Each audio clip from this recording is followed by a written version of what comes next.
Hello everyone, my name is Pawan Kumar Yadav and I welcome to all of you in KP Physics classes. आज हम kinetics का lecture number 3 देखने वाले हैं। इससे पहले हमने लेक्चर 1 में डिस्टेंस एंड डिस्प्लेसमेंट कवर किया है। लेक्चर 2 में वेलोसिटी एंड स्पीड कवर किया, जहाँ पे वेलोसिटी में हमने देखा average velocity and instantaneous velocity. और आज के लेक्चर में हम देखने वाले हैं एक्सेलरेशन। तो उसी तरह से हम एक्सेलरेशन में भी दो चीज देखेंगे, एक होता है एवरेज एक्सेलरेशन और एक होता है इंस्टेंटेनियस एक्सेलरेशन। कॉन्सेप्ट वही लगेगा जो पिछले क्लास में था। ठीक है, तो चलिए शुरू करते हैं।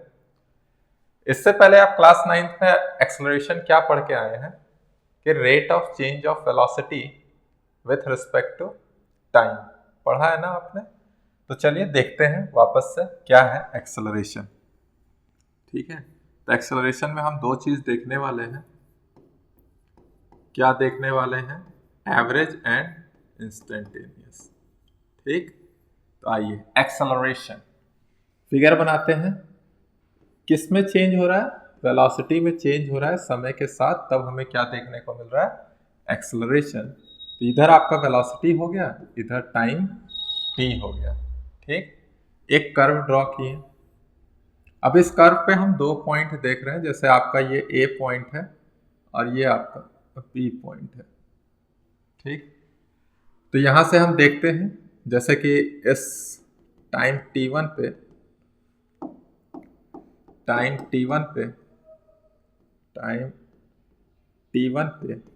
वेलोसिटी क्या है आपका?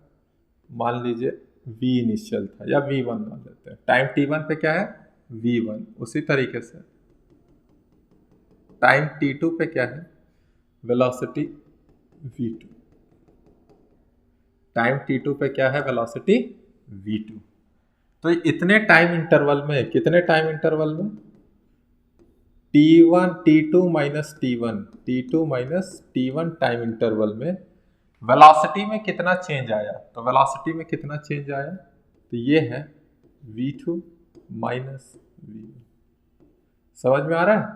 टाइम इंटरवल में वेलोसिटी का चेंज आया और इसके चेंज आने से एक नया फिजिकल क्वांटिटी हम देख रहे हैं जिसका नाम क्या होगा? एक्सेलरेशन। अब वो एवरेज है कि इंस्टेंटेनियस है, कैसे है वो देखते हैं। ये v क्या है? वेलोसिटी। ठीक है, अब यहां पे आइए, हम क्या बोल रहे हैं कि जब इसका चेंज और इसका चेंज देख रहे हैं तो हम क्या कर रहे हैं? यहाँ एक कॉर्ड ड्रॉ कर रहे हैं। जैसे ये आपका पॉइंट P है मान लीजिए, और ये पॉइंट आपका क्या है? Q। ये पॉइंट आपका P है और ये पॉइंट आपका क्या है? Q है। तो इनको हम ड्रॉ करते रहे। ठीक है, तो ये आपका इस कर्व का क्या हो गया? कॉर्ड हो गया। कौन? PQ। तो जो PQ कॉर्ड है उसका एक स्लोप होगा। स्लोप क्या है? जैसे ये एंगल अगर थीटा बना रहा है, ये लाइन पैरेलल है t एक्सिस के, तो उसके साथ एंगल थीटा बन रहा है। तो जो मेरा स्लोप आ रहा है, स्लोप वो क्या है? स्लोप किसका है? Of chord PQ। Of chord PQ जो कि किसके बराबर है? tan थीटा के। किसके बराबर है? tan थीटा के। और हम यहाँ से tan थीटा क्या देख पा रहे हैं?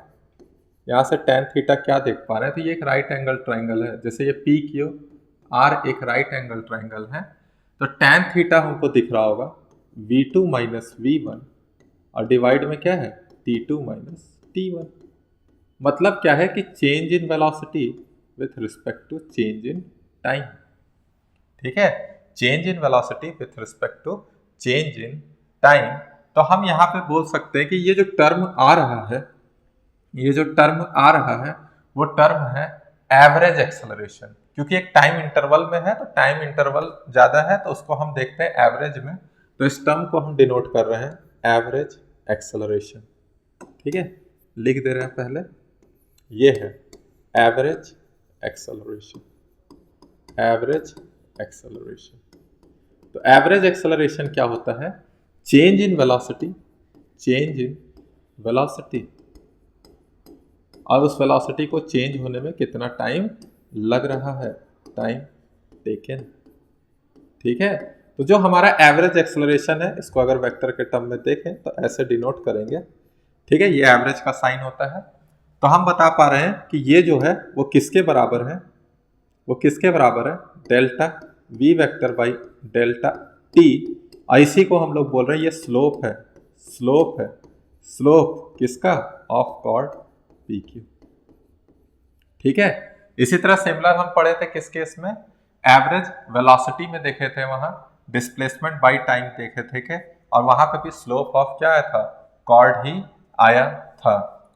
अब वहां पे दूसरा टर्म डिफाइन किया था इंस्टेंटेनियस वेलोसिटी, यहां पे आने वाला है इंस्टेंटेनियस एक्सेलरेशन। तो इंस्टेंटेनियस का मतलब क्या था, किसी भी इंस्टेंट पे, मतलब किसी भी टाइम टी पे हमको पूछ सकता है कि क्या एक्सेलरेशन रहा होगा।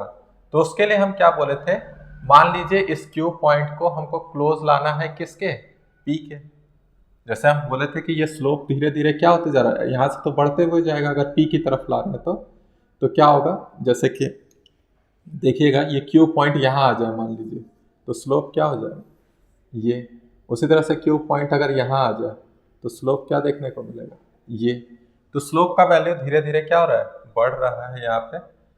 एक समय ऐसा आएगा कि Q जो होगा वो वेरी क्लोज होगा P के, मान लीजिए यहाँ पे होगा, तो उस समय P और Q पॉइंट को जब आप मिलाइएगा तो क्या देखने को मिलेगा आपको, टेंजेंट देखने को मिलेगा। क्या देखने को मिलेगा यहाँ पे आपको, टेंजेंट देखने को मिलेगा। Q जो है वो वेरी क्लोज टू P है, उस मोमेंट पे मेरा जो टाइम का चेंज है वो टेंस टू 0 है, और वहां पे जो स्लोप ऑफ कॉर्ड PQ था वो बिकम्स हो जाता है स्लोप ऑफ टेंजेंट, किस पॉइंट पे, P पॉइंट पे, कब, टाइम T1 पे। बात समझ में आ रही है। तब हम कह पाएंगे वो जो एक्सेलरेशन है वो एक्सेलरेशन इंस्टेंटेनियस एक्सेलरेशन है P पॉइंट पे, जब टाइम क्या था आपका, T1। क्लियर हुआ। तो हम लिख रहे हैं, ध्यान से सुनिएगा, व्हेन डेल्टा टी क्यू को नजदीक ला रहे हैं, इसका मतलब डेल्टा टी चेंज कर रहे हैं, और वो टेंस टू कितना है, 0 है। डेल्टा टी धीरे धीरे कम होते जा रहा है ना, इतना कम रखना है कि टेंस टू 0 है, मतलब एक टाइम है आपका 1 सेकेंड, तो अगला है 1.00001 सेकेंड, तो वो टेंस टू 0 ही है। उस केस में जो एवरेज टर्म होते हैं वो क्या बन जाते हैं, इंस्टेंटेनियस। जो एवरेज टर्म होते हैं वो क्या बन जाते हैं, इंस्टेंटेनियस। बात समझ में आ रही। तो यहाँ पे हम देखेंगे क्या हम बोलना चाह रहे हैं, पहले इसको देख लीजिएगा आप। एवरेज एक्सेलरेशन हम बता दिए, अब हम इंस्टेंटेनियस एक्सेलरेशन की बात कर रहे हैं, मतलब हम ए वेक्टर की बात कर रहे हैं किसी टाइम टी पे। तो अभी हम बोल रहे हैं कि delta we vector by delta T हमने पढ़ा था, लेकिन यहाँ एक कंडीशन लगा दे रहे हैं कि डेल्टा टी टेंस टू क्या है, 0 है। तो इसको हम क्या लिख पाते हैं, direct D V vector by D T. बात समझ में आ गया। तो यहाँ पे जो ये ए वेक्टर है, ए वेक्टर को हम डायरेक्ट लिख रहे हैं D V vector by D T. यही मेरा क्या है, इंस्टेंटेनियस एक्सेलरेशन। किसी भी टाइम टी पे कितना एक्सेलरेशन होगा वो हम यहाँ से निकाल सकते हैं। सिमिलर जैसे वहां पढ़े थे इंस्टेंटेनियस वेलोसिटी क्या था, D R vector by D T, या वन डायमेंशन की बात कर रहे थे तो D x by D T. उसी तरीके से यहाँ पे ए वेक्टर क्या है, D V vector by D T. One dimension की बात करेंगे तो वेलोसिटी एक्स के डायरेक्शन में तो v x by D T, या वाई के बात करेंगे तो a y is equal to D v y by D t. ठीक है, समझ में आना चाहिए क्या लिखा हुआ है। क्लियर हुआ, समझ में आ रहा है ना। तो हम क्या बोलेंगे, ये है क्या, तो इसको अब फिजिकली देखते हैं। तो ये स्लोप है, किसका स्लोप है, जैसे हमने यहाँ पे इसको क्या लिखा था, slope of chord P Q. यहाँ पे है slope of tangent, slope of tangent, slope of tangent at P, slope of tangent at point P, that is at time t1, at time t1। Clear हो गया, समझ में आया, समझ में आया कि नहीं आया। तो यहां से एक स्टेटमेंट देखने को मिल रहा है कि slope of velocity time graph at an instant gives instantaneous acceleration at that instant. बात समझ में आया। Slope of VT graph, VT graph का ही स्लोप देख रहे हैं ना यहाँ पे, अगर टेंजेंट की बात कर रहे हैं तो slope of velocity time graph at any instant gives instantaneous acceleration at that instant. तो लिख लेते हैं इसको जो हम बोल रहे हैं। तो लिखिए स्लोप ऑफ वीटी ग्राफ मतलब वेलोसिटी टाइम ग्राफ, ठीक है। Slope of VT graph gives instantaneous acceleration at any instant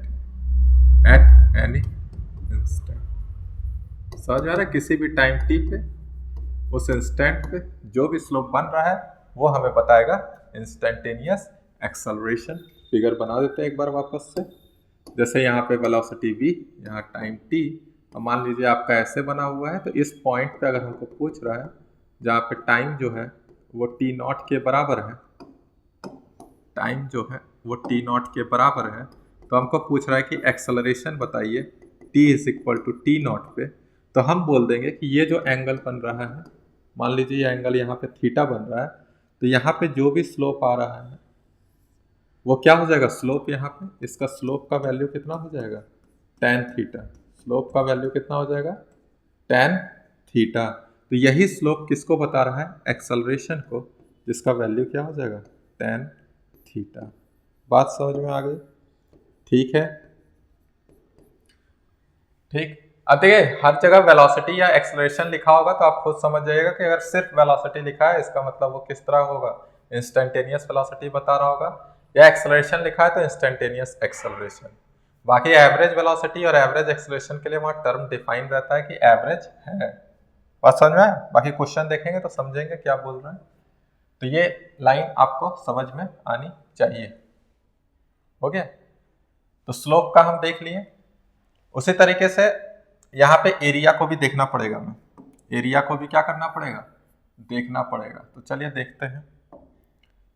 अभी इसके बाद जो मेरा नेक्स्ट टॉपिक रहेगा वो ग्राफ्स पे ही रहेगा, तो वापस से एक बार इनको और डिस्कस करेंगे और कुछ क्वेश्चंस करेंगे। अभी देखिए यहाँ पे देखिए, इस बार हम क्या बोल रहे हैं कि जैसे कि आप लोग पढ़ के आए होंगे ए बराबर, अभी तो पढ़े, ए बराबर क्या है, dv बाई dt। ए बराबर क्या आ गया, dv बाई dt। तो dv को क्या लिख सकते हैं बताइए, dv को क्या लिख सकते हैं, a dt। dv को क्या लिख सकते हैं, a dt। अब ग्राफ बना रहे हैं, मान लीजिए ये है, ये टाइम t1 और ये टाइम क्या है, t2, ये टाइम t है और यहाँ v है। तो जब हम ऐसा लिखते हैं, सॉरी v नहीं होगा वहाँ, a होगा, एक्सेलरेशन टाइम का ग्राफ ना। तो जब हम a इंटू डी टी यही लिख रहे हैं ना, इसका मतलब वो area under 80 graph with T axis की बात कर रहा है। तो जब हम सबको इंटीग्रेट करेंगे, क्या करेंगे, इंटीग्रेट करेंगे, तो ये मेरा क्या बताना चाह रहा है, मान लीजिए ये आपका इनिशियल वेलोसिटी u और फाइनल वेलोसिटी v है, तो इसको हम लिखेंगे v माइनस यू, और इसको क्या लिखेंगे, इसको लिखेंगे एरिया अंडर 80 ग्राफ, मतलब एक्सेलरेशन टाइम ग्राफ। 80 ग्राफ मतलब एक्सेलरेशन टाइम ग्राफ, ठीक है। तो जो चेंज इन वेलोसिटी है इसको हम क्या बोल रहे हैं, change in velocity, change in velocity. तो area under acceleration time graph, area under acceleration time graph gives change in velocity. क्या दे रहा है, चेंज इन वेलोसिटी, मतलब फाइनल माइनस इनिशियल दे रहा है। बात समझ में आया? तो slope of VT graph, slope of VT graph gives what, slope of VT graph gives acceleration, dv by dt लिखते हैं तो उससे हमें ये मिल रहा है। और slope, sorry, area of 80 graph, area of 80 graph gives change in velocity, ठीक है। Area of 80 graph gives change in velocity. इसकी जगह और भी कुछ आ सकता है, जैसे एक टर्म हम बताते रहे, area of 80 graph gives change in velocity, मान लीजिए आप मोमेंटम पढ़ चुके होंगे, बस अभी टर्म डिफाइन कर रहे हैं, ठीक है। कल को क्वेश्चन आए तो समझ में आना चाहिए। मोमेंटम क्या होता है? मोमेंटम होता है जिसको आप P से रिप्रेजेंट करते हैं, तो मास इनटू वेलोसिटी। क्या होता है? Mass into velocity. तो मास इनटू वेलोसिटी। अब कोई बॉडी है, उसका मास सेम है लेकिन वेलोसिटी चेंज कर रहे हैं, तो मोमेंटम में भी क्या आएगा? चेंज आएगा। तो लिखेंगे mass into V final minus V initial. इसका मतलब क्या है? Mass into change in velocity. तो चेंज इन मोमेंटम जो है वो mass into change in velocity है। तो यहाँ से चेंज इन वेलोसिटी को हम क्या लिख पा रहे हैं? Change in momentum per unit mass. तो हो सकता है आपका चेंज इन वेलोसिटी की जगह क्या लिखा हो? Change in momentum per unit mass. बात समझ में आ रहा है ना हम क्या कहना चाह रहे हैं?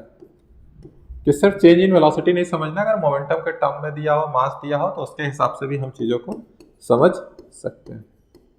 मतलब एरिया अंडर 80 ग्राफ क्या क्या देगा? तो area under 80 graph gives change in velocity, जिसको हम लोग और क्या समझते हैं? Change in momentum per unit mass. लिख लीजिए, इसके बाद आप क्वेश्चंस कराएंगे, ठीक है। यही एरिया है v minus you, change in velocity.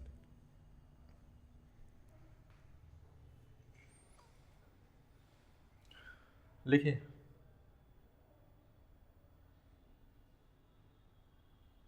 ठीक है। चलिए एक टर्म और देख लेते हैं, बाकी हम इसको जब इक्वेशंस ऑफ मोशन है वापस से आएंगे वहां। क्या क्या पढ़ लिए हम लोग पढ़े ए बराबर dv बाई dt, ठीक है। और क्या पढ़े? v बराबर dx बाई dt। अच्छा, हम 1D की बात कर रहे हैं अभी यहाँ पे, और वन डायमेंशनल मतलब motion in a straight line. समझ में आ रहा है ना? वन डायमेंशनल मतलब एक लाइन में ही मोशन चल रहा है, या तो x है तो x में ही चलेगा, y है तो y में ही चलेगा, z है तो z में ही चलेगा। तो वैसा है, a is equal to D we by D T, V is equal to D x by D T. आप दोनों को क्या कर दीजिए? डिवाइड कर दीजिए। तो यहाँ a बाई वी, यहाँ d we by D t, और नीचे क्या है? D x by D t. D t cancel, तो a by v is equal to D we by D x. तो acceleration in terms of x, acceleration in terms of x, अगर जैसे अभी तक हमने क्या पढ़ा? एक्सेलरेशन मतलब acceleration is equal to D we by D T पढ़ा, v और t था। यहाँ पे एक्सेलरेशन किसके टर्म में है? D we by D X, ठीक है। D we by D X important है ये, अभी इसको याद रखिए, ग्राफ में इसका यूज करेंगे। तो एक्सेलरेशन क्या हो जाएगा? v into D we by D X, V into D we by D X, ऐसे लिख लीजिए, v into D we by D X. समझ में आ रहा? v into D we by D X. बाकी जब ग्राफ वगैरह पढ़ेंगे तो यूज करेंगे इसका, अभी याद रखिए, हो सकता है कुछ क्वेश्चन आए। तो फॉर वन डायमेंशनल के लिए a is equal to D we by D T, V is equal to D x by D T. तो a by V D we by D X, a is equal to V of D we by D X, ठीक है। हो गया? तो चलिए कुछ questions कर लेते हैं, क्वेश्चन कर लेते हैं। आइए, क्या लिखा हुआ है? पहला क्वेश्चन पढ़िए। लिखा है particle is moving in a straight line, variation of position x as a function of time t is given as x t cube minus 6t square plus 20t plus 15 in meter. Velocity of body when its acceleration becomes zero, when its acceleration becomes zero। तो क्या given है? देखिए, बहुत ही simple सवाल है। क्या लिखा हुआ है कि x जो है, x मतलब क्या है आपका? पोजीशन बोल दिया है, तो T cube minus 6t square plus 20t plus 15। उसके बाद बोल रहा है कि वेलोसिटी बॉडी का बताना है जब एक्सेलरेशन जीरो हो जाए। तो पहले हम वेलोसिटी निकालेंगे, तो वेलोसिटी होने के लिए क्या होता है? dx बाई dt, मतलब x को डिफ्रेंशिएट कर देना है t के रिस्पेक्ट में। तो डायरेक्ट कर रहे हैं क्योंकि आपको डिफ्रेंशिएशन आता है। तो t क्यूब का डिफ्रेंशिएशन क्या होगा? 3t स्क्वायर माइनस 6 बाहर रहेगा, टी स्क्वायर का कितना हो जाता है? 2t, और 20 तो बाहर रहेगा, टी का कितना हो जाता है? 1, अब 15 का 0, तो एक बार और लिख लेते हैं इसको। तो v बराबर आ गया मेरा 3t² माइनस 12t अब प्लस में 20। ठीक, अब एक्सेलरेशन निकालना हो तो क्या करना पड़ेगा? एक्सेलरेशन निकालना हो तो अब हमको v को डिफ्रेंशिएट करना है t के टर्म में, तो कर देते हैं। तो यहाँ पे 3 बाहर रहेगा और t² का हो जाएगा 2t और यहाँ पे -12 और t का 1 और 20 का 0। तो एक्सेलरेशन कितना आ रहा है? एक्सेलरेशन आ रहा है 6t माइनस 12। तो हमको पोजीशन दिया हुआ था, पोजीशन की मदद से हमने velocity in terms of t निकाल लिया, acceleration in terms of t निकाल लिया। अब हमें क्या करना है? अब हमें कंडीशन दिया है कि बॉडी की वेलोसिटी निकालिए जब एक्सेलरेशन क्या है 0। तो हम मान लेते हैं एक्सेलरेशन क्या है 0। तो एक्सेलरेशन कब 0 होगा वो टाइम निकाल लेंगे और उस टाइम को यहाँ पुट करेंगे तो वेलोसिटी निकल जाएगा। तो एक्सेलरेशन का फॉर्मूला क्या आ गया? 6t minus 12 equal to 0, that is 6t is equal to 12, तो t is equal to 2 second. मतलब 2 सेकेंड पे एक्सेलरेशन मेरा 0 हो रहा है। उस वक्त वेलोसिटी क्या होगा? तो t बराबर 2 पुट कर दीजिए। तो t बराबर 2 पुट कर दीजिए, 3 इंटू 2 का स्क्वायर माइनस में 12 इंटू 2 और साथ में प्लस में क्या हो जाएगा 20। तो यहाँ पे कितना आ जा रहा है आपका? तो 4 3 ज़ा 12 और 12 माइनस 24 प्लस 20, तो यहाँ से कितना हो जा रहा है 32 24 8 आ जा रहा है आंसर। ठीक है, या -12 प्लस 20 तो आ जा रहा है आपका 8 मीटर पर सेकेंड। कितना आंसर आ जा रहा है? 8 मीटर पर सेकेंड। तो बना लीजिए 8 मीटर पर सेकेंड। ठीक है, चलिए next question.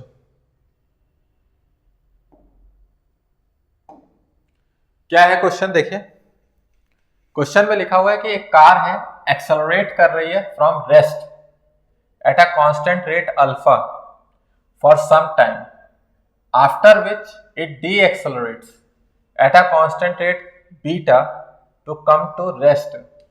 If the total time elapsed is t seconds, तो total distance traveled is। ठीक है, तो चलिए इसको हम ग्राफ से बनाते हैं थोड़ा। क्या बोल रहा है क्वेश्चन? वापस से पढ़िएगा। क्वेश्चन बोल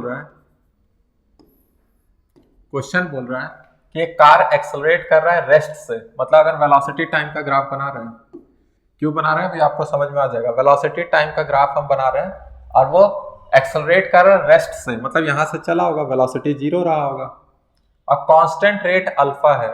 तो कांस्टेंट रेट अल्फा है तो हमें मालूम है कि स्लोप जो होता है vt का वो देता है एक्सेलरेशन, और एक्सेलरेशन कांस्टेंट है यहाँ पे, मतलब एक स्ट्रेट लाइन बनेगा। तो हमने क्या किया, एक स्ट्रेट लाइन बनाया किसी टाइम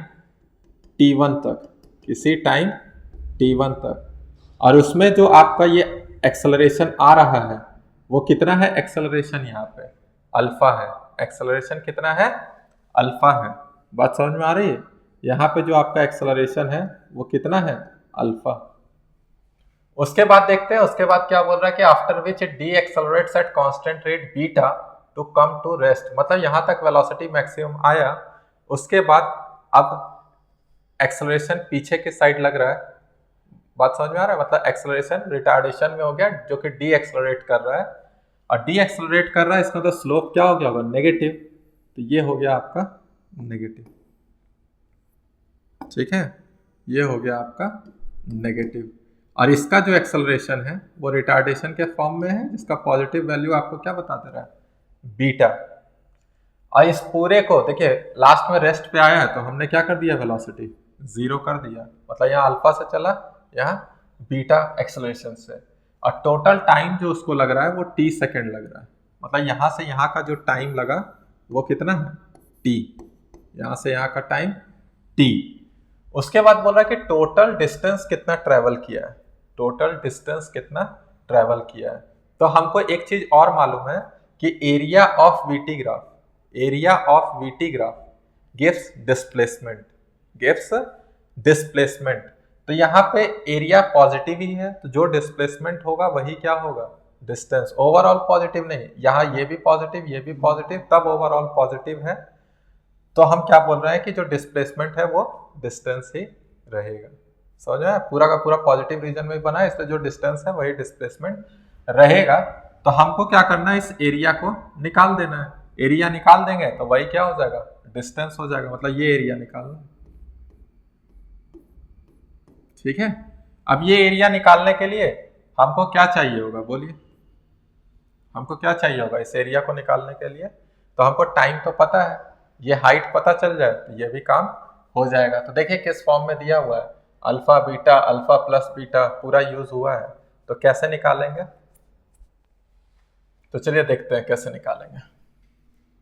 जैसे मेरा जो डिस्टेंस है वो एरिया आ रहा है, पूरा डिस्टेंस जो होगा वो एरिया है, और एरिया क्या होता है, half into base into height. तो चलिए हम पहले एक एक टर्म देख लेते हैं। जैसे हमको ये टाइम नहीं मालूम है तो हम पहले ये, जैसे ये थीटा, मान लीजिए ये थीटा एंगल है, ये क्या है, थीटा 1। तो जो tan थीटा 1 होगा वही किसके बराबर है, अल्फा के बराबर है। tan थीटा 1 किसके बराबर है, अल्फा के बराबर है। स्लोप होता है ना, तो अल्फा के बराबर हो गया। अब ये हाइट मान लीजिए h है, तो इसको हमने h लिख लिया, लेकिन डिवाइड में कितना हो जाएगा, t1। tan theta perpendicular by base. उसी तरीके से एक और टर्म है, ये बीटा टर्म है, ये क्या है, बीटा है। बोल दिया है डी एक्सलरेट कर रहा है इसलिए ये बीटा है। तो tan बीटा क्या हो जाएगा, h by T minus T one. tan beta क्या हो जाएगा आपका, h by T minus T one. tan beta नहीं, सॉरी, ये बीटा वैल्यू दिया हुआ है, बीटा क्या दिया हुआ है, वैल्यू दिया हुआ है, बीटा वैल्यू है। तो इसको थीटा 2 मान ले रहे हैं, इसको थीटा 2 मान ले रहे हैं। तो यहाँ पे क्या हो जाएगा, इसको इस तरह लिखना है जैसे पिछला वाला है, बिल्कुल वैसा ही। क्या लिखिएगा, tan थीटा 2 जो कि बीटा के बराबर है, जो कि बीटा के बराबर है, h बाई हो जाएगा t माइनस टी वन। जैसे इसमें कितना समय लग रहा है, t माइनस टी वन हो गया। अब हमको क्या करना पड़ेगा, अभी हमें t1 नहीं पता है। क्या हमें t1 पता है, क्या नहीं पता है? तो t1 को आप हटा के निकाल दीजिए, आंसर आपका आ जाएगा। कैसे, देखते हैं। ठीक है, यहीं पे यूज कर लेते हैं, यहाँ निकालते हैं। ठीक है, बाद में हम एरिया लिख लेंगे। तो क्या होगा मेरा, alpha is equal to h by T one. तो यहाँ से t1 लिख लीजिए, t1 हो जाएगा h बाई अल्फा। ठीक है, यहाँ पे देखिए, यहाँ लिख देंगे t माइनस टी वन, और ये हो जाएगा h by beta, h by beta. ठीक है, t minus T one h by beta. अब t1 की जगह h बाई अल्फा है तो यहाँ पुट कर देते हैं। देखिएगा, दिख रहा है ना, यहाँ पे हम कर दे रहे हैं t h by beta plus में t1। तो t h बाई बीटा अब प्लस में t1 कितना है, h बाई अल्फा। तो h बाई अल्फा रख दीजिए। तो t बराबर h कॉमन ले रहे हैं, तो देखिए अल्फा प्लस बीटा, और नीचे हो जाएगा अल्फा बीटा। ठीक है, अब हमको यहाँ से h का वैल्यू निकाल ले रहे हैं। क्यों निकाल रहे हैं, क्योंकि हमें एरिया क्या पता है, half into base into height. तो बेस हमको पता है t, तो हाइट निकालना है, और हाइट t के ही टर्म्स में आएगा। तो देखिए हाइट हो जाएगा alpha beta, alpha plus beta, और मल्टीप्लाई में क्या हो जाएगा, t। ये हमें निकालना था डिस्टेंस, तो एरिया निकाल लीजिए। एरिया क्या होता है, हाफ इंटू बेस, बेस कितना है, तो t है, और हाइट कितना है, तो हाइट है अल्फा बीटा डिवाइड में alpha plus beta into T. तो क्या आ रहा है मेरा, यहाँ से देखिए टी स्क्वायर हो जा रहा है, ऊपर में अल्फा बीटा, नीचे 2 times of alpha plus beta, और क्या हो जा रहा है, टी स्क्वायर। यही मेरा क्या है, distance, total distance travelled in t second. तो मेरा आ जा रहा है alpha beta t square divide में twice of alpha plus beta. तो option number d, option number क्या हो गया, डी हो गया। ठीक है, समझ में आया ना, ग्राफ बनाने सीखिए। बाकी अगला टॉपिक जो मेरा रहेगा, अगला लेक्चर जो रहेगा वो ग्राफ पे ही बेस्ड रहेगा। समझ में आया कि नहीं? सबसे पहले हमने क्या किया कि वेलोसिटी टाइम ग्राफ ड्रॉ किया, क्योंकि वेलोसिटी टाइम ग्राफ से स्लोप हमको बता देता है एक्सेलरेशन, और उसका जो एरिया होता है वो बता देता है डिस्टेंस, इसलिए हमने वेलोसिटी टाइम ग्राफ ड्रॉ किया। और यहाँ पे एक्सेलरेशन कांस्टेंट बोला, इसलिए स्ट्रेट लाइन वाला बनेगा, तो आसानी से हम एरिया निकाल सकते हैं। तो बस वही यूज करके हमने यहाँ पे एरिया निकाला है। ठीक है, लिखिए, अच्छा क्वेश्चन है, जेईई मेन में आया हुआ है। ठीक, हो गया। चलिए नेक्स्ट क्वेश्चन देखते हैं। क्या लिखा हुआ है नेक्स्ट क्वेश्चन कि distance x covered by A particle in one dimensional, देखिए लिख दिया है, क्या है वन डायमेंशनल, मतलब एक स्ट्रेट लाइन में चल रहा है, varies with time t S, तो डिस्टेंस x बता दिया है, x स्क्वायर बताया, at square plus 2bt plus c, तो एक्सेलरेशन ऑफ द पार्टिकल जो है वो डिपेंड कर रहा है x पे, जहां पे x जो है पावर में माइनस n है, मतलब एक्सेलरेशन जो है वो डायरेक्टली प्रोपोर्शनल टू x पर पावर माइनस n, ऐसा कुछ बोल रहा है, जहां पे n इंटीजर है तो हमें n का वैल्यू पूछा है। तो कैसे निकालेंगे, तो देख रहे हैं आप हर जगह डिफरेंशिएशन ही आ रहा है, जैसे कि x को dx बाई dt लिखेंगे तो वेलोसिटी आएगा, फिर वेलोसिटी को dv बाई dt तो एक्सेलरेशन आएगा, और फिर वो एक्सेलरेशन x के टर्म में देखने को मिलेगा। तो चलिए करते हैं, क्या बोल रहा है, यहाँ देखिए, जैसे क्या दिया हुआ है, सॉल्यूशन कर रहे हैं, अच्छा क्वेश्चन है ये भी, अच्छा इसलिए कि इसमें मैथ्स ज्यादा लग रहा है तो समझ में आना चाहिए। जैसे एक्स स्क्वायर क्या है, at square plus 2bt plus c, तो यहां से हम क्या कर रहे हैं कि x को लिख दे रहे हैं root under at square plus 2bt plus c, कोई दिक्कत होनी नहीं चाहिए।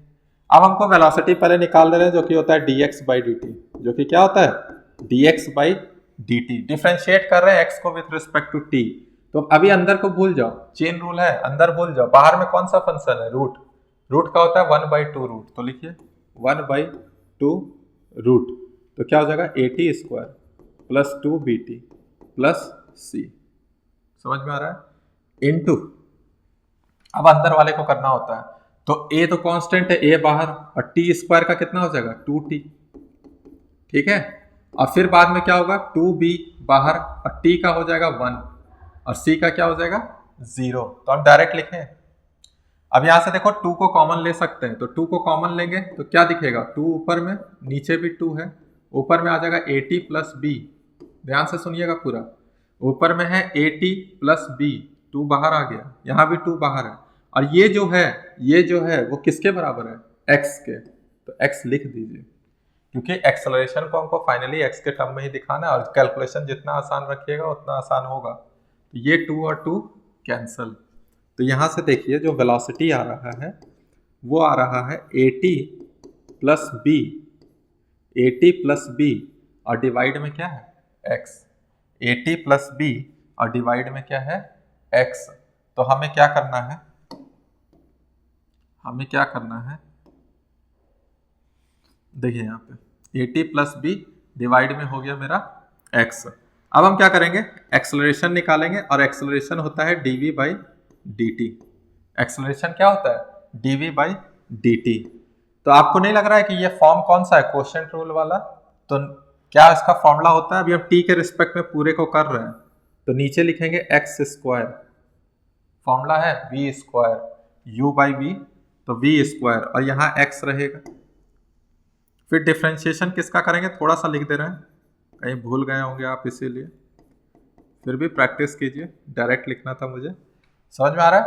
अब इसको हम रखेंगे बाहर at प्लस बी को, और किसको डिफरेंशिएट करेंगे, x को करेंगे, किसके रिस्पेक्ट में, t के, क्वोशिएंट रूल लगाए हैं, a is equal to dv by dt, तो x square x at plus B का dx, मतलब differentiation of at plus B बाहर, और फिर x का differentiation with respect to t के रिस्पेक्ट में ही सबको कर रहे हैं ना।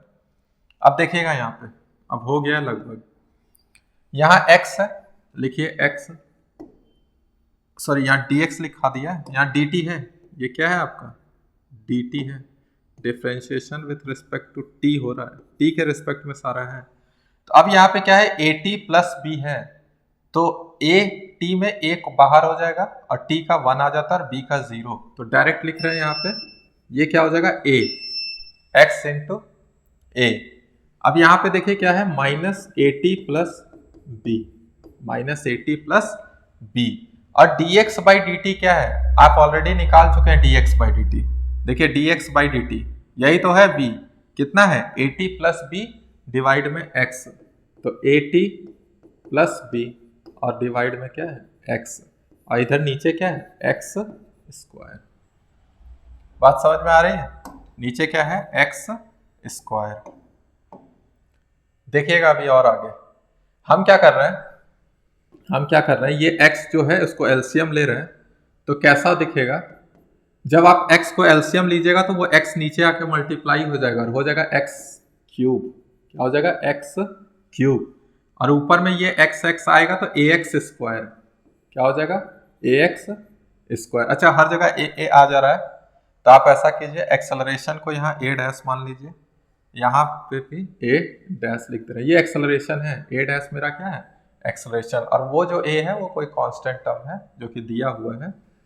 तो यहाँ पे मेरा ax स्क्वायर आ गया, और यहाँ पे देखिए क्या आ रहा है at प्लस बी का होल स्क्वायर, तो इसको भी लिख दीजिए, अंदर में तोड़ दे रहे हैं a स्क्वायर t स्क्वायर अब b स्क्वायर अब प्लस 2ab। ठीक है, चलिए एक स्टेप में और कर दे रहे हैं। एक्स स्क्वायर क्या है आपका, ये टर्म है एक्स स्क्वायर, तो इसमें हम सब में a को क्या कर दे रहे हैं मल्टीप्लाई, तो ए एक्स स्क्वायर आ जाएगा। तो देखिए यहाँ a मल्टीप्लाई कर रहे हैं तो क्या हो जाएगा ए स्क्वायर टी स्क्वायर, फिर यहाँ क्या हो जाएगा 2ab, और यहाँ क्या हो जाएगा ac। ठीक है, और यहाँ माइनस लगा दे रहे हैं, नीचे वाला लिख दे रहे हैं a square t square plus b square plus 2abt, और डिवाइड में क्या है एक्स क्यूब, जो कैंसिल हो रहा है उसको कैंसिल कीजिए, जैसे a square t square cancel, 2abt cancel, तो ऊपर में बच क्या रहा है a डैश बराबर, ऊपर में बच रहा है ac माइनस बी स्क्वायर और डिवाइड में क्या है एक्स क्यूब। अब देखिए ये a constant, c constant, b constant very क्या कर रहा है x वेरी कर रहा है, इसका मतलब जो a डैश है वो डायरेक्टली प्रोपोर्शनल है x पर पावर -3 के, तो इसके साथ मैच कर रहा है कि नहीं। तो यहाँ पे पूछा था n एक इंटीजर है, तो n का वैल्यू कितना आ रहा है, तो n का वैल्यू आ रहा है 3, n का वैल्यू कितना आ रहा है 3।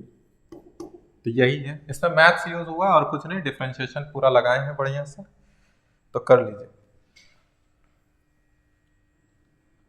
दिख रहा है ना, ठीक है।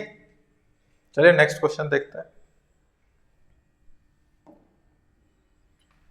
नेक्स्ट क्वेश्चन क्या बोला, if the velocity of body related to displacement x is given by, जो वेलोसिटी है वो इन टर्म्स ऑफ x दिया हुआ है। ठीक है, जो वेलोसिटी है वो इन टर्म्स ऑफ x है, तो हमको बोल रहा है कि एक्सेलरेशन ऑफ बॉडी क्या होगा। तो अभी हम लास्ट में एक फॉर्मूला बताएं, यहाँ पे वेलोसिटी किसके टर्म में है, देखिए 5000 प्लस 24x, वेलोसिटी किसके टर्म में x के टर्म में, और एक्सेलरेशन पूछ रहा है, तो एक्सेलरेशन का एक फॉर्मूला लिखवा दिए v dv by dx। समझ में आ रहा है, तो यहाँ पे क्या करना है, हमें dv by dx निकालना है, v x पे डिपेंड कर रहा है तो dv by dx निकाल लेंगे। तो सबसे पहले dv by dx निकालिए, dv by dx मतलब v को डिफरेंशिएट कर रहे हैं x के रिस्पेक्ट में, तो कीजिए, तो ये रूट है, तो रूट का क्या बोलते हैं 1/2, रूट में क्या हो जाएगा 5000 प्लस 24x।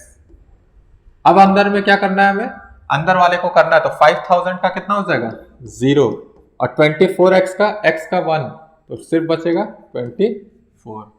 ठीक है, तो इसको इस टर्म को क्या लिख सकते हैं, इस टर्म को v दिया है तो लिख लीजिए 1/2v, और ऊपर में कितना है, ऊपर में है 24, तो ये इससे कितना बार में जाएगा 12 बार में, तो कितना लिखा है 12/v, तो dv by dx का वैल्यू आ गया 12/v, यहाँ पुट कर दीजिए आंसर आ जाएगा, तो v into 12/v, v cancel, तो a का आंसर आ जाएगा 12 मीटर पर सेकेंड स्क्वायर। ठीक है, तो यहाँ पे क्या लिख दीजिएगा आप 12। सिंपल सवाल था, फॉर्मूला आना चाहिए a in terms of x, तो v dv by dx लिखेंगे, तो dv by dx निकाल लिए, वो v के ही टर्म में आता है, v कैंसल आउट हो जाता है, अगर नहीं होता तो वो x का कुछ वैल्यू पुट करने देता तो निकाल देते आप। ठीक है, हो गया।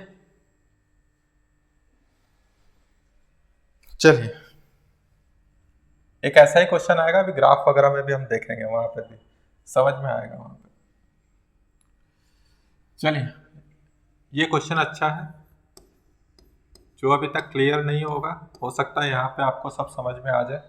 मोशन हो कैसे रहा है वन डायमेंशनल में, वो भी हम यहाँ पे देख लेंगे। तो चलिए, सबसे पहले लिखा है कि वेलोसिटी ऑफ पार्टिकल। तो क्या दिया हुआ है, क्या दिया हुआ है, वेलोसिटी ऑफ पार्टिकल दिया हुआ है। ठीक है, तो वेलोसिटी ऑफ पार्टिकल कितना दिया हुआ है, T square -4t + 3। One dimension है, 1D दे दिया है, वन डायमेंशनल चल रहा है, मतलब स्ट्रेट लाइन में चल रहा है।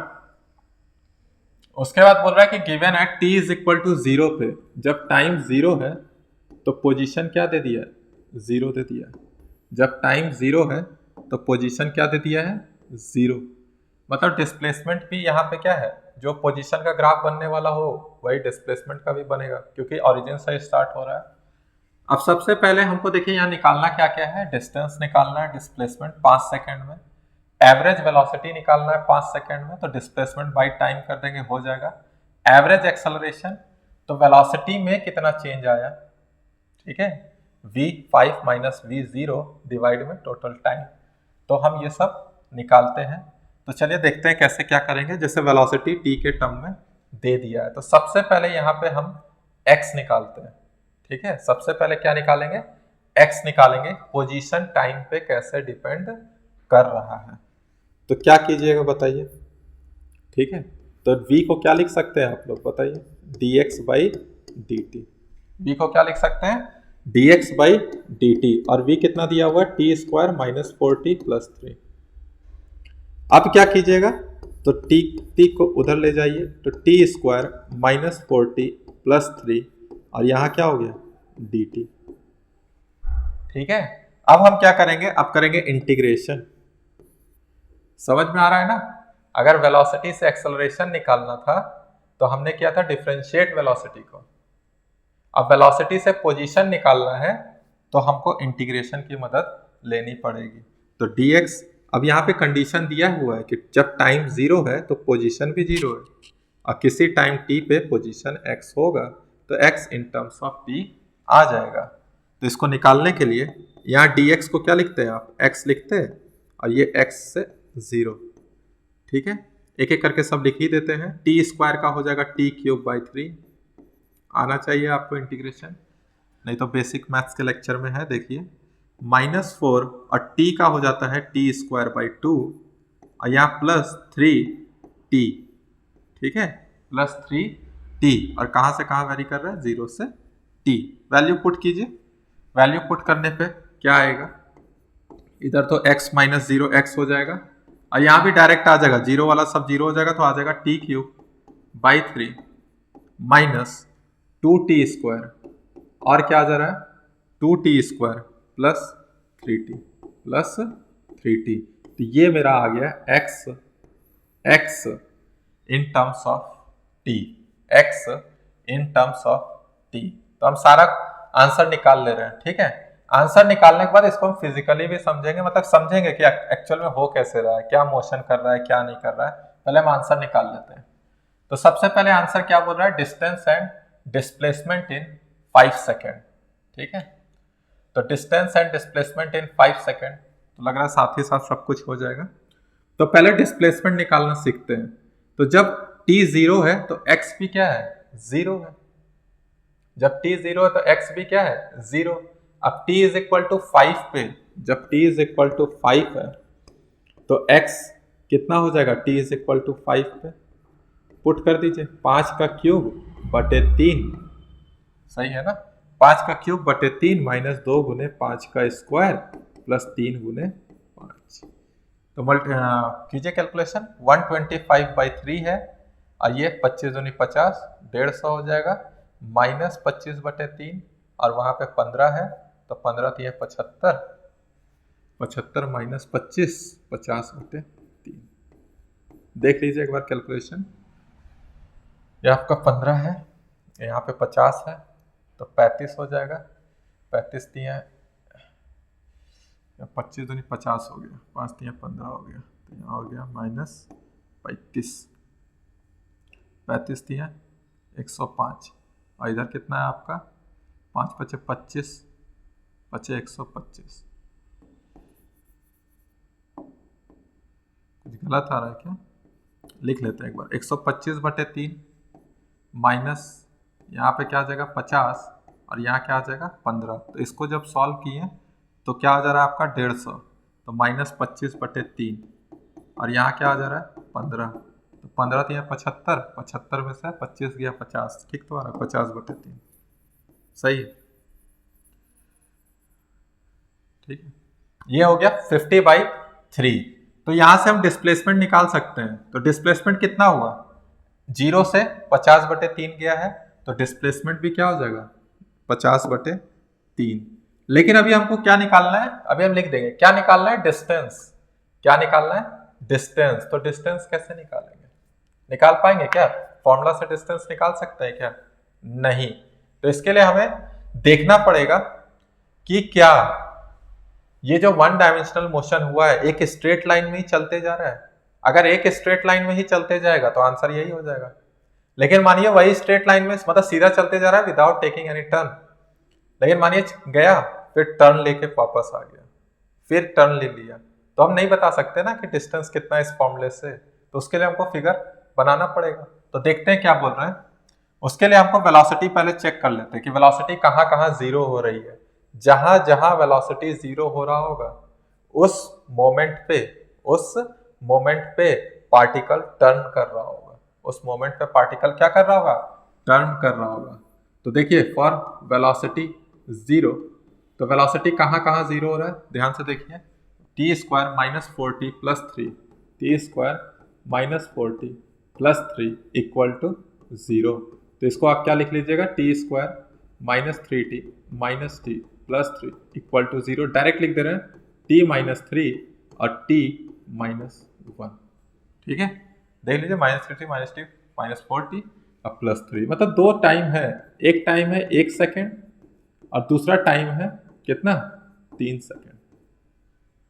जब 1 सेकेंड हुआ तब पार्टिकल ने अपना जो डायरेक्शन था वो चेंज कर लिया, क्योंकि उस मोमेंट पे वेलोसिटी जीरो हुई। और जब 3 था तब भी उसने डायरेक्शन चेंज कर लिया। तो जब अब स्टार्ट कर रहे हैं, जब t जीरो है, जब t क्या है, जीरो है, ध्यान से देखिए यहाँ पे, जब t जीरो है, t जीरो है तो पार्टिकल यहीं कहीं है, जीरो पे ही, x = 0 पे ही है। अब जब t 1 हुआ, एक एक करके पुट कर दे रहे हैं, x जब t 1 है तो डायरेक्ट आंसर निकालिए क्या होगा, t = 1 पे। तो 1 पे कितना हो जाएगा, यहाँ 3 हो जाएगा, यहाँ पे हो गया 3, यहाँ पे हो गया -2 + 1 और यहाँ पे 1/3। तो 1 + 1/3 कितना हो जाएगा, 4/3। तो पोजीशन क्या आया, 4/3 मीटर। मतलब पार्टिकल यहाँ तक तो गया, जैसे ये t = 1 है तो यहां तक पार्टिकल कितना चला, 4/3। पार्टिकल कितना चला, 4/3। जैसे यहाँ पे x 0 है और यहाँ पे x कितना है, 4/3।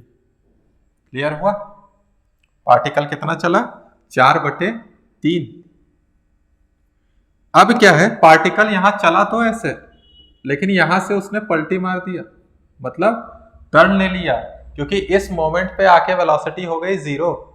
और जैसे ही वेलोसिटी जीरो हो गई तो हमें क्या देखने को मिल रहा है, वेलोसिटी जीरो हुई तो पीछे गया होगा। अब पीछे गया होगा तो कब तक पीछे गया है, 3 सेकेंड तक। तो t = 3 पे भी हम पोजीशन निकाल लेते हैं, वहां तक गया होगा। तो 3 पुट कीजिए यहाँ पे। तो जब 3 पुट कीजिएगा तो 1 3 1 3 कैंसिल, तो 9 बच जाएगा यहाँ पे। और यहाँ पे 3 3 9 और 9 9 18 और यहाँ पे 3 3 9 -2 18। तो ये हो जा रहा है 0। मतलब जब t = 3 था तो ये वैल्यू कितना आ गया, 0। t = 3 सेकेंड पे वो वैल्यू 0। एक बार वापस से देख लीजिए, 3 3 9 9 और 9 18 और -18, आंसर हो जा रहा है 0। तो मतलब पार्टिकल ऐसे आया, ठीक है, पार्टिकल ऐसे आया, पहले ऐसे गया फिर ऐसे वापस आ गया। अब वापस कहाँ आ गया, 0 पे। तो ये टाइम कितना है आपका, t = 3 सेकेंड पे, ठीक है। और यहां से वापस आके पार्टिकल क्या कर लिया, टर्न ले लिया। और जब इस बार टर्न लिया तो फिर आगे चल के किसी भी टाइम पे वेलोसिटी 0 देखने को नहीं मिल रहा है, मतलब फाइनली अब जो है वो ऐसे इधर की तरफ चलने लगा है। और जिसमें से हमने 5 सेकंड पे देखा कि क्या डिस्प्लेसमेंट रहा 50/3, मतलब यहां पे किसी t इज इक्वल टू 5 पे x का वैल्यू 50। समझ में आ गया इतना?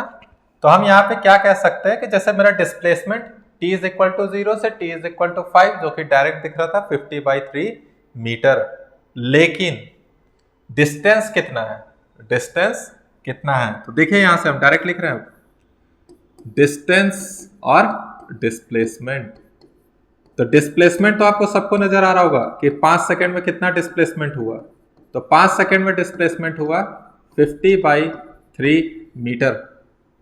लेकिन जब डिस्टेंस की बात कर रहे हैं, तो पहले तो देखिए यहां से t इज इक्वल टू 0 से t इज इक्वल टू 1 कितना 4/3, फिर t इज इक्वल टू 1 से लेके t इज इक्वल टू 3 तक तो भी कितना 4/3, उसके बाद यहां से यहां तक कितना हो गया 50/3, तो हो गया मेरा 50, 4 + 4 8, तो 58/3 मीटर।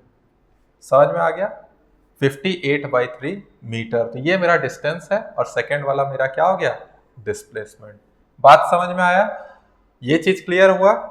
जब टाइम 0 था तो पोजीशन 0, टाइम 1 पे पोजीशन 4/3, लेकिन उस मोमेंट पे वेलोसिटी 0 था तो उसने डायरेक्शन बदल लिया, टर्न हो गया। टर्न होने के बाद 3 सेकंड पे वापस देखें वेलोसिटी 0 हो रहा है और पोजीशन सेम 0 देखने को मिला, मतलब ओरिजिन पे आ गया। उसके बाद फिर टर्न लिया क्योंकि वेलोसिटी 0 है, और टर्न होने के बाद अब उसका जो पोजीशन है वो बढ़ते ही जा रहा है और t इज इक्वल टू 5 पे 50/3 मीटर की दूरी पे था। बात समझ में आया? तो डिस्टेंस के लिए हम सब जोड़ दिए, लेंथ, एक्चुअल लेंथ, और डिस्प्लेसमेंट के लिए इनिशियल माइनस फाइनल। क्लियर हो गया? डिस्टेंस और डिस्प्लेसमेंट समझ में आ गया? ठीक है। अब दूसरा क्वेश्चन क्या बोला है, एवरेज वेलोसिटी इन 5 सेकेंड। एवरेज वेलोसिटी इन 5 सेकेंड, तो लिख देते हैं सेकेंड वाला केस। देख लीजिए एवरेज वेलोसिटी इन 5 सेकेंड, तो total displacement in 5 second, displacement in 5 second, और डिवाइड में क्या होगा टाइम, तो डिस्प्लेसमेंट क्या आया मेरा बताइए 50/3 मीटर, और डिवाइड में टाइम कितना हो गया, टाइम 5 सेकेंड, तो ये 5 और ये क्या हो गया 50, तो आंसर आ जाएगा 10/3 मीटर पर सेकेंड। तीसरा क्या था क्वेश्चन, तीसरा क्या है एवरेज एक्सेलरेशन। तीसरा बोला है एवरेज एक्सेलरेशन,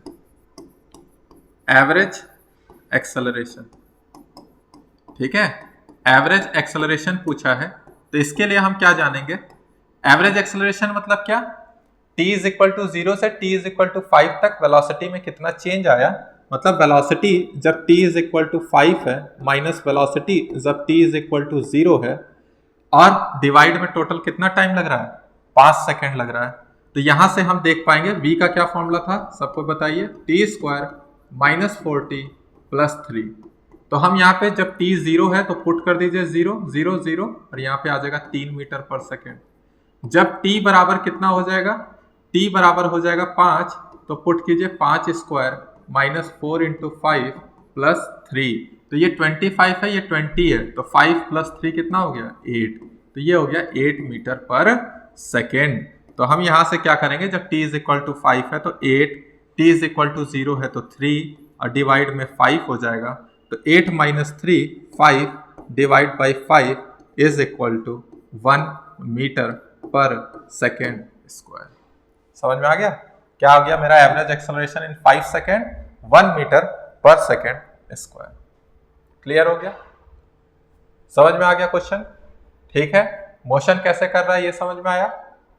मोशन में हम एक चीज आपको नहीं ऐड की है, वो एक्सेलरेशन के बारे में नहीं बताया, तो चलिए एक्सेलरेशन भी एक बार हम लोग समझ लेते हैं। ठीक है, एक बार वापस से, जैसे v मेरा क्या था t² - 4t + 3। अगर एक्सेलरेशन निकालते तो क्या करते, differentiation of v with respect to t तो टी स्क्वायर का हो जाएगा 2t और यहाँ -4, मतलब एक्सेलरेशन टाइम पे डिपेंड कर रहा है 2t - 4। बढ़िया से समझते हैं इसको। कौन कौन सा टाइम हम देख चुके थे? एक टाइम 0 सेकेंड, एक टाइम 1 सेकेंड, एक टाइम 2 सेकेंड, सॉरी 2 पे देखे थे क्या, यहाँ देखेंगे, लेकिन अभी क्या है, यहाँ पे t is equal to 3 second, ठीक है, बाकी t is equal to 5 second. क्या क्या वेलोसिटी आया था? तो वेलोसिटी क्या क्या आया था, इसको थोड़ा गैप देते हैं क्योंकि हमें एक चीज चाहिए होगा। t इज इक्वल टू 3 और t इज इक्वल टू 5। तो एक एक करके सब सीख लेते हैं। जैसे x हो गया, v हो गया, और फिर बाद में मेरा आ जाएगा एक्सेलरेशन। x हो गया, v हो गया, बाद में आ जाएगा मेरा एक्सेलरेशन। तो जब टाइम 0 था तो पोजीशन 0, वेलोसिटी 3, वेलोसिटी कितना आ जा रहा था, 3 आ जा रहा है, ठीक है। और एक्सेलरेशन पुट कीजिए, 0 पुट करेंगे तो एक्सेलरेशन हो जाएगा -4। जब टाइम 1 रख रहे हैं, 1, तो यहाँ 1 पुट कीजिए तो 1 - 4, वो हमको पता है यहाँ भी 0, सॉरी पोजीशन कितना आ रहा था 1 पे, 4/3, कितना आ रहा था 4/3, ये 0, ये 3 पे भी 0 था, और t इज इक्वल टू 3 पे पोजीशन 0 हो गया था, t इज इक्वल टू 5 पे पोजीशन 50/3। अब वेलोसिटी एट 5 पे, तो 5 स्क्वायर 8 आया था जहाँ तक देख लीजिए, 5 स्क्वायर -20, तो +5 और 3 8 हो गया। एक्सेलरेशन निकाल लेते हैं एक बार। t इज इक्वल टू 1 पे -2, t इज इक्वल टू 3 पे, 3 2 जा कितना हो जा रहा है 6 - 4 +2, और 5 पे 5 2 जा 10 - 4 +6। क्लियर हुआ? हम समझ गए थे कि कैसे कैसे क्या हो रहा है। एक बार एक्सेलरेशन के टर्म में भी समझते हैं और वेलोसिटी के टर्म में भी समझते हैं, ठीक है। फिर ये मेरा पार्ट क्लियर हो जाएगा पूरा। क्या है, ऐसे चला था पार्टिकल, ठीक है, जब ऐसे चला फिर वापस में ऐसे रिटर्न आया, अब फिर क्या हो गया, इधर की तरफ चलते गए। क्लियर हुआ? ऐसे आया है, ठीक है, ऐसे ऐसे और ऐसे निकल गया, मतलब ये टाइम 0 है, यहाँ पे टाइम आया तुम्हारा 1, फिर टाइम आया 3, और फिर यहाँ टाइम आया कितना, यहाँ वापस क्या आएगा, अब सीधे t इज इक्वल टू 5 पे हमने देखा होगा। एक और कंडीशन है कि एक्सेलरेशन कहाँ 0 हो रहा है। देखिए एक्सेलरेशन कब 0 हो रहा है, तो एक्सेलरेशन कब 0 होगा, तो 2t - 4 इज इक्वल टू 0, और t इज इक्वल टू कितना आ जा रहा है 2 second, t is equal to 2 second. तो जब t बराबर 2 है तो एक्सेलरेशन क्या देखने को मिल रहा है, एक्सेलरेशन देखने को मिल रहा है 0। उस मोमेंट पे वेलोसिटी कितना है, तो t is equal to 2 put कीजिए, तो 2 का स्क्वायर 4 और -8 -4 और +3, दैट इज -1, ठीक है। और पोजीशन भी देख लेते हैं।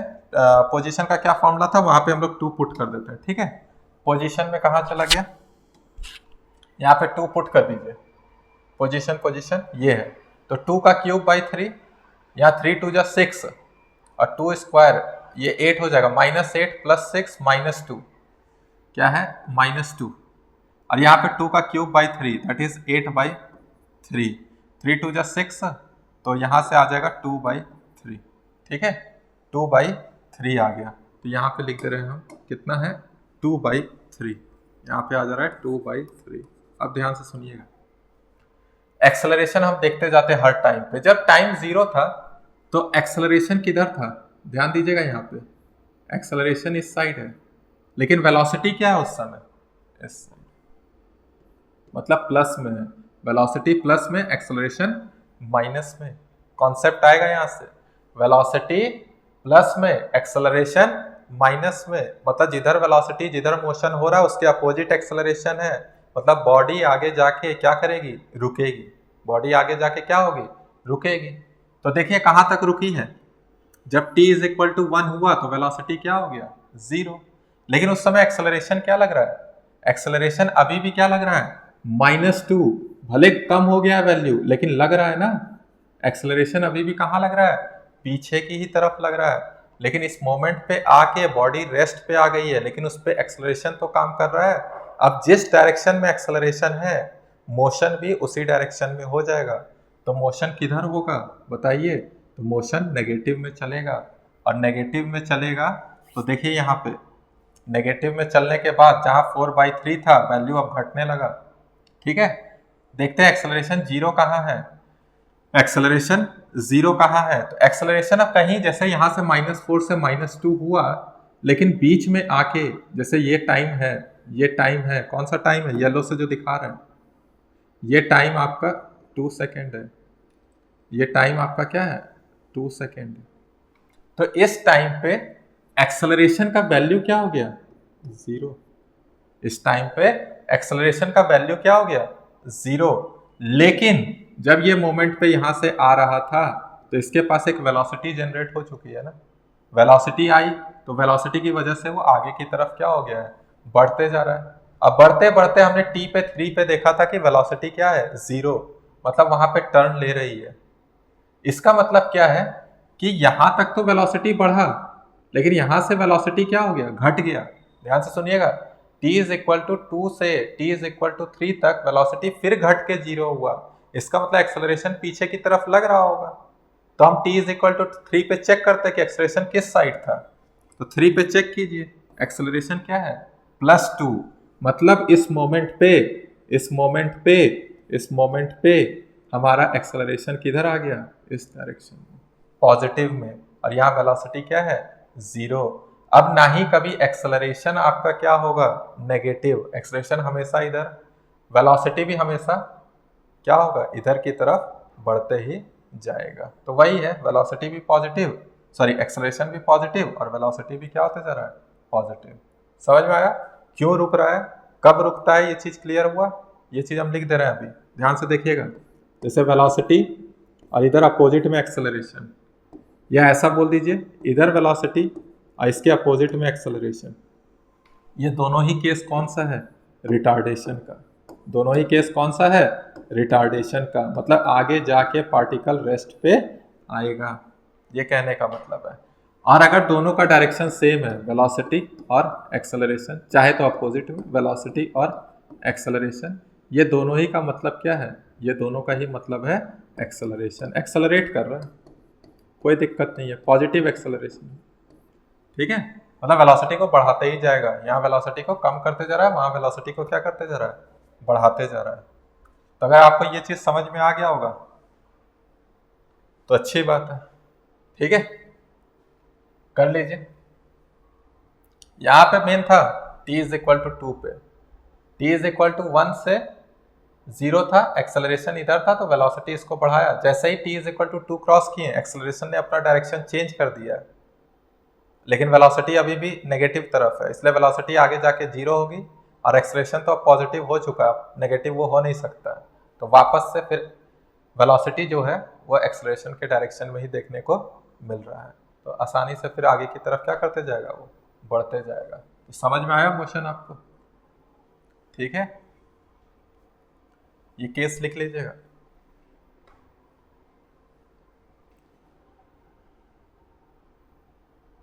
ठीक है, तो हमारा एक्सेलरेशन का जो कॉन्सेप्ट था, चाहे वो एवरेज एक्सेलरेशन हो या इंस्टेंटेनियस एक्सेलरेशन हो, वो हमने सीखा, उस पर बेस्ड क्वेश्चन किए। और क्वेश्चन में हमने क्या देखा कि डिफरेंशिएशन, इंटीग्रेशन वगैरह पार्ट ज़्यादा यूज हो रहे हैं, तो इसीलिए हम आपको बोल रहे थे शुरू में कि बेसिक मैथ्स पे आपकी अच्छी पकड़ होनी चाहिए। तो जिनका भी अभी तक बेसिक मैथ्स नहीं हुआ है वो बेसिक मैथ्स के लेक्चर जरूर देखें, उसके बाद ही आप काइनेमेटिक्स में आए। ठीक है, तो चलिए मिलते हैं कल।